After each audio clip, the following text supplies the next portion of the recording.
What's up, spectators? Welcome back to another episode of Chaos Child. It always feels weird picking up right in the middle of something intense because the music's going insane and I'm like, wait, what's going on? Yes, we are about to be burned to a crisp by leg-dragging fire lady. I still...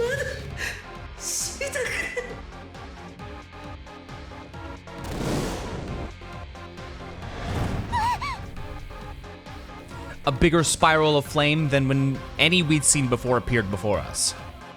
But at the same time,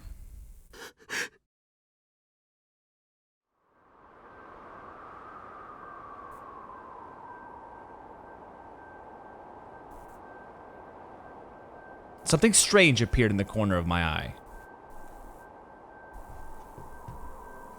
Frighteningly sharp, but frighteningly fragile. Infinite and finite. Alright. Phantasm or real. Like all the ugliness and the beauty of the world that can compressed into one object. Oh, okay, well, hold on. I didn't know we're getting into... It was a D-sword. It was clearly a different shape than Arimura's, but still I could see it. But since I didn't know how to draw it, I just desperately struck the woman with every delusion I could muster. I imagined the sword slicing through her flames. And flung that image at her with my imagination. Imagination.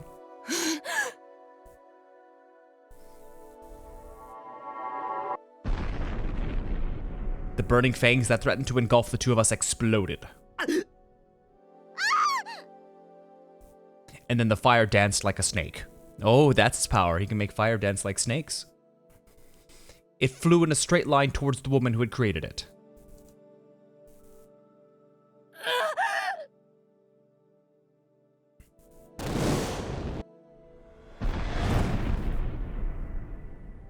The fire turned into a spiral that leapt at her. She fell over in shock. Senpai! Imano! Was that my power?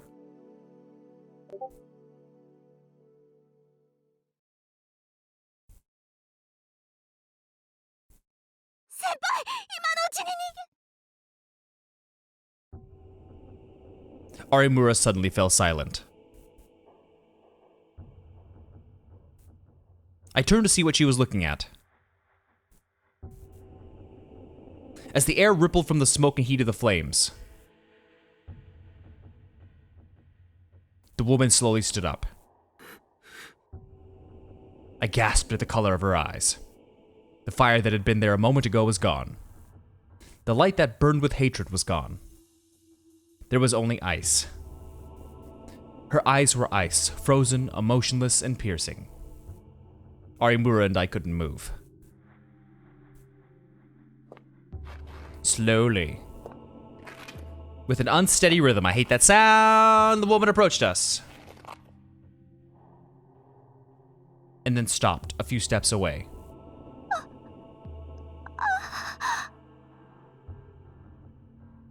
What, is she in love with me now? Smoke was rising off a garbage bin behind us. That's pretty romantic. The planter by our side was making crackling noises from the heat. There was nowhere to run before us, behind us, or anywhere else. I couldn't even hear the bustle of the town. But the beating of my heart sounded even louder. The sound of my saliva running down my throat. The sound of my breathing, the sound of my blood flowing. All of those sounds offered proof that I was still alive. But soon they would be gone. They would all disappear. Inside the burning flames.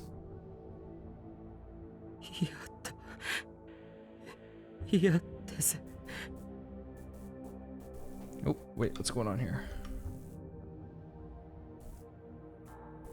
My legs shook. My eyes blurred with tears.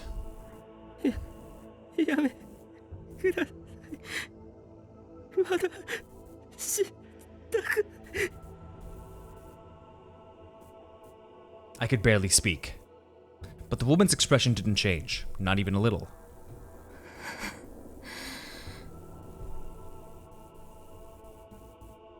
And as she raised her hand towards me, I closed my eyes. I was going to get a hug, pat on the head, butt squeeze. I slowly opened my eyes. And then the woman was gone. Was I saved? Ugh.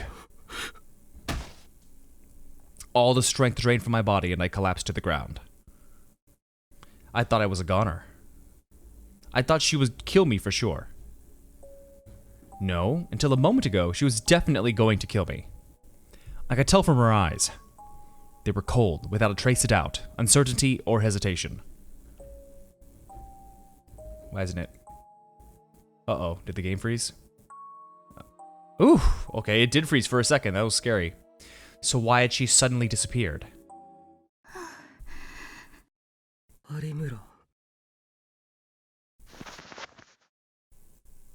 I looked up and saw that Arimura was standing there, staring at the spot where the woman had disappeared.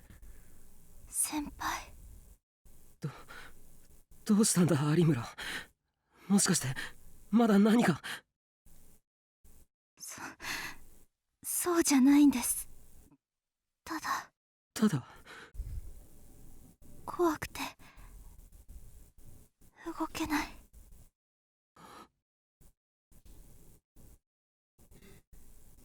ここですか。とりあえずここなら平気だと思う。 After the attack by the pyrokinetic woman, I'd finally fled the Arimura to Aoba dorm. I could probably get treatment for my burns here. 閉まってるか。 The front door was locked. I've been so busy running down, that I'd forgotten how late it was. 鍵まだ隠してあるといいけど。 I'd been given a key to the dorm, but I didn't usually carry it on me. But when I've lived here, there was a spare key hidden on the grounds. I decided to look for it.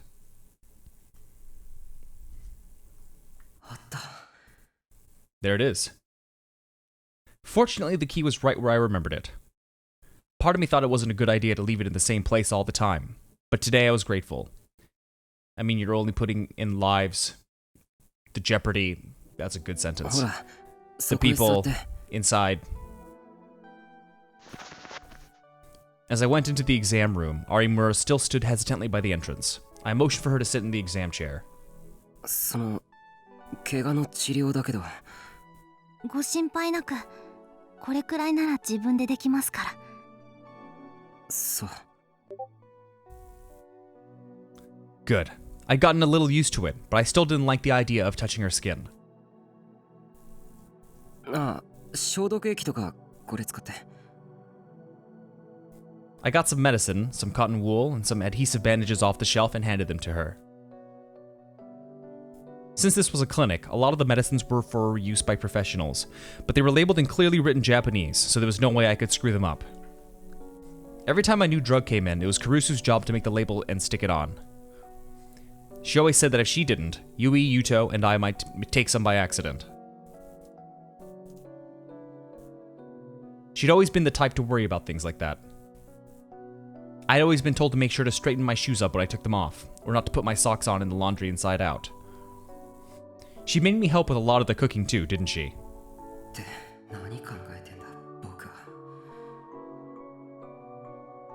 I took my head, shocked what I was thinking about those things when something much more important was going on. Miyashiro senpai wa ここでクルス先輩たちと一緒に暮らしてるんですか? The disinfectant must have stung because she was wincing. 暮らしてたんだよ。少し前まで。じゃあ今は？今は別の場所で一人で Live under a bridge. 一人暮らしですか。いいですね。まあね。有村は？ I hadn't really meant anything by it. That was just where the conversation was leading. 知りたいですか？あ、いや、言いたくないならいいんだけど。いいですよ、別にそれくらい。私は親戚の家で暮らしてます。実家。そうか。If she was jealous of me living alone, did that mean that she wasn't getting along with her relatives? あ、言っておきますけど、別に親戚の家でいじめられてるとか、そういう昭和のドラマみたいなことはないですから。え？いえ、変に誤解されても嫌だなと思って。別に誤解なんてしてない。やっぱり思ってたんですね。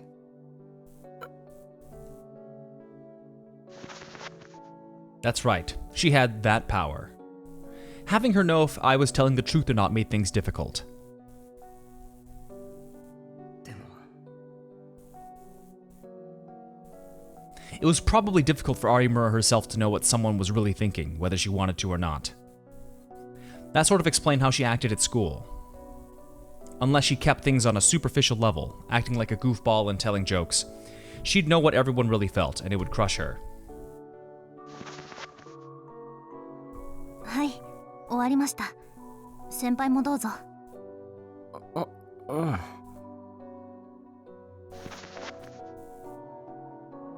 Since Arimura seemed to have finished, I sat down in a chair to take care of my own injuries. And at the same time, the door in the back softly opened. 誰？タクル？あ。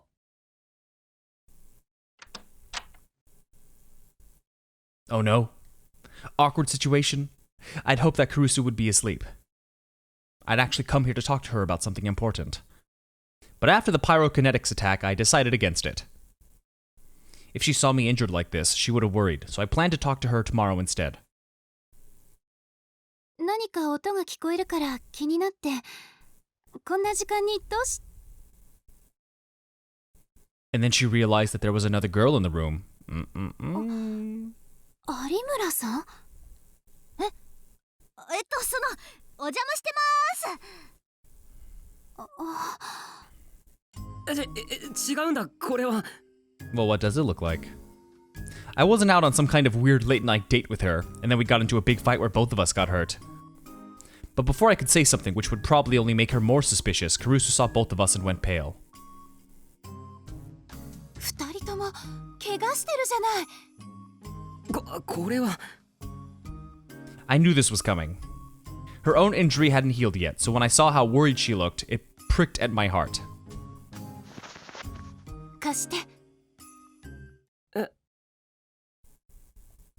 手当て必要なんでしょ？いいから貸しなさい。Kurusu grabbed the medicine I was carrying and started to patch me up. いやいや、もう大丈夫っすよ。私はもう自分で。そんな適当な処置じゃダメ。後になったらどうするの？でもは聞きません。わかったわね。はい。Kurusu's no-nonsense attitude was enough to overwhelm even Arimura. She sat still and let Kurusu do whatever she wanted. Once she was finished, she stared at me. Oh, started on me. Okay. で、何があったの？それは。What was I supposed to tell her? できるだけ驚かさないように伝えるべきなんだろうけれど。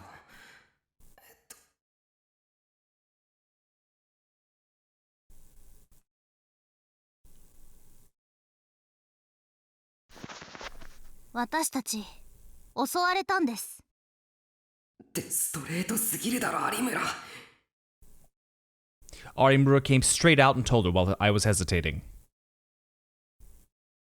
襲われた？はい。炎を操る力を持った女に。Kurusu's expression started to cloud over. だから有村、余計なこと言うなよ。I glared at her, but Arimura just shook her head. こういう時は変に隠すとかえって嘘っぽくなるんですよ、先輩。相手にも余計な心配をかけます。つーか、宮代先輩の嘘って私の能力なんかなくても分かりやすいですし。有村さんの言う通りだわ。ちゃんと話して。I guess I didn't have a choice. I told Kurusu what had just happened, carefully choosing my words as to not scare her. While I spoke, I had flashbacks to the terror I'd felt during the attack, and my voice started to shake, but I couldn't help that. ということで、理由は僕たちにもわからないんだ。でも、あの女は間違いなく僕たちを狙ってきた。Everything I said sounded unrealistic, even to me, but Kurusu intently listened to every word. She just sat there and listened. 宮代先輩。Arimura suddenly looked at me and spoke. 見えますか、それ。え？ Only then did I realize. I'd been so busy talking that I hadn't noticed, but something had appeared in the corner of my vision. これは。When I remembered the terror I'd felt during the attack, had it brought this back as well? There was no mistaking it. ディソード。I whispered the words to myself and tried to visualize it more clearly. And then...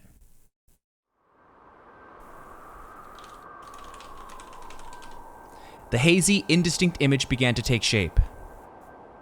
I reached out my hand toward the bizarre object.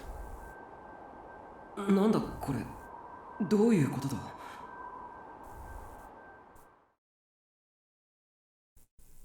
For some reason, I couldn't touch it. タクル？何をしているの？剣があるんだ、ここに。剣？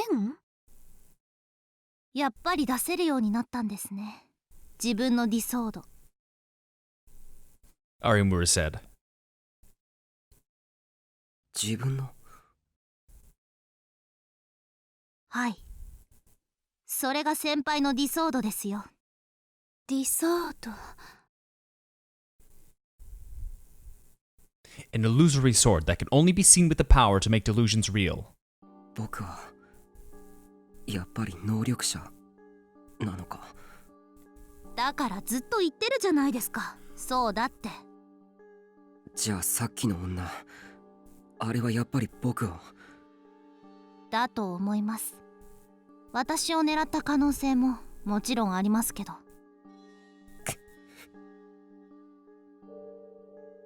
What I'd been afraid of had become real. That woman. Her eyes. Appearance. Her flames. The burn marks on our bodies told me that it wasn't a dream. It was real. At this rate, I'd be killed, like the victims in the Don't Look at Me and Revolving Dead. どうして。Why was this happening? 有村さん。Kurusu suddenly interrupted our conversation. なんでしょう。あなたの知っていること、全部私に教えて。どうしてですか？誰が何のためにこんな事件を起こしているのか調べるの。おい。Stunned, I leaned in toward Kurusu. お前、事件には関わるなってずっと言って。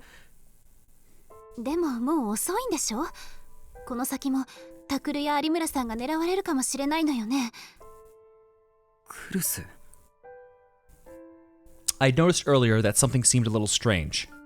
She told me so many times not to get involved in anything dangerous that I was sure when I told her what had happened tonight, she'd freak out. That's why even when I'd fled here, I still hadn't wanted to see her.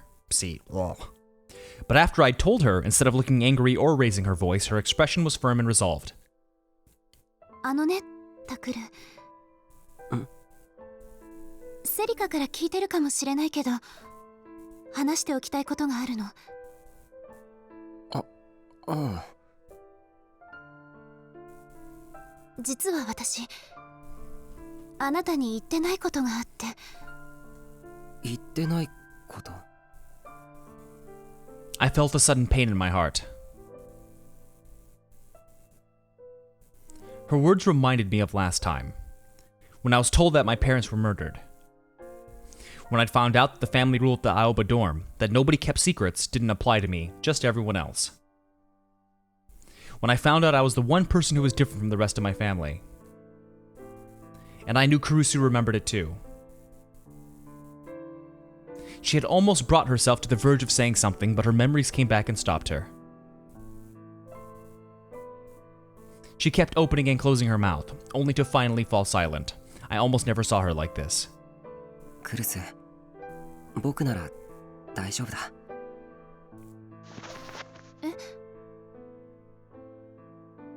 I balled my hands tightly into fists, as if I was trying to tell this to myself too. 今の僕はあの時とは違うよ。多分。だから聞かせてくれ。タクル。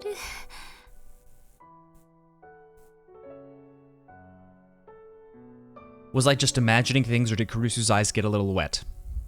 Who refers to them like that? Look how my eyes are so wet they're leaking. I couldn't bear to look at her, so I continued. とにかく、その言ってないことってのを聞かないと、何が何だかわかんないだろ。そうね。そうよね。ごめんなさい。And then she slowly started to speak. This is what she said. 今度の事件、私は無関係じゃないの。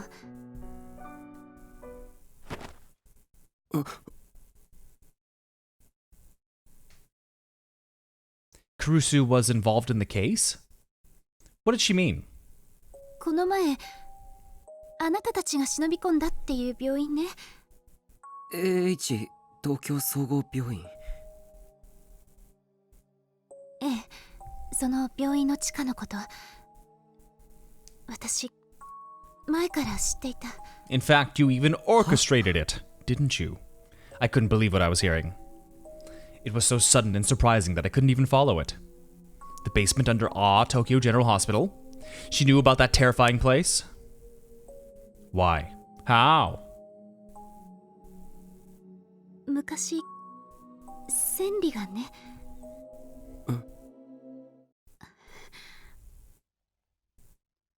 南沢千里のことよ。南沢千里？